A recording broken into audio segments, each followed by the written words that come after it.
الله الرحمن الرحیم. نن زموږ موضوع د هغه زنانو او د هغه سړو دپاره ده چې د کومو د واده 3-4 کاله یا کال نیم شوي او حمل یې نه کیږي، نو د دې وجه څه وي.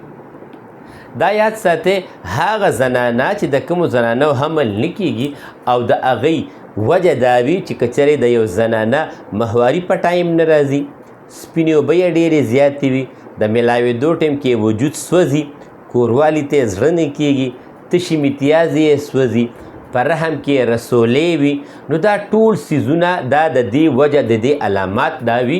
که چېرې یو زنانه کې دا مسلې وي نو د دې وجه دا وي. ښه، نو دوی بیا کوم ټسټونه وکړي چې هغې کې دا پته ولګي چې یاره حمل نه کېدل د زنانه وجه ده.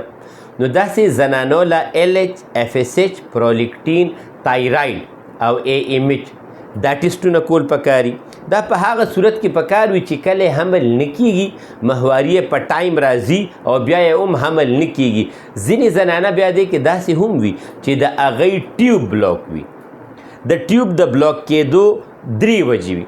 یو دا چې قدرتي د اول نه بلاک وي، د اول د Day 1 نه بلاک وي، یو دغې. دویم داسې وي چې د هغې یو 2 بچي شوي وي او بیا یې حمل نه کیږي او بیا یې ټیوب بلاک شوي. نو په هغې کې دا یاد ساتئ، د داسې زنانو به یا د TB شکایت راغلی وي او یا به د هغې ټایفاید تیر کړي وي.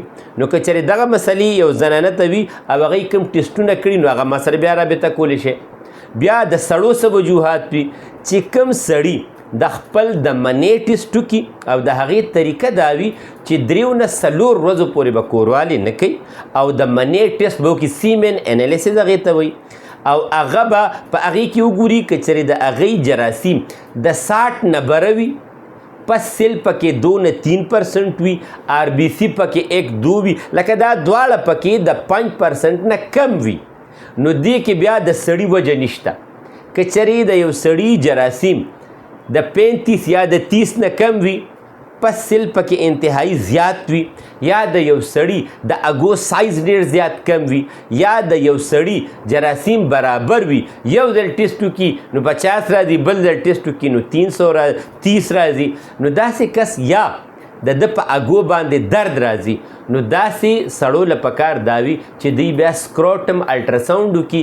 سکروټم الټراساونډ ما ته را وټسپ کې، سیمن انالیسز ما ته را وټسپ کې، زه به تاسو ته هغه ساعت ویم چې یاره ستاسو دا حمل ولې نو شوي او دا به اوس څومره ساعت کې کېږي انشاءالله تعالی. نو چې چاته هم داسې مسلې وي، په دې زما د وټسپ نمبر دی 0333 91 38 479 033 91 38 479. په دې باندې رابطه کولی شئ. زمونږ یو دواخانه د نوخار فلاین کوچ اډې سره ده او دویمه دواخانه زمونږ په کمبر بایپاس خوځخیله کې ده. په دې رابطه کولی شئ. الله به خپل فضل کوي. السلام علیکم.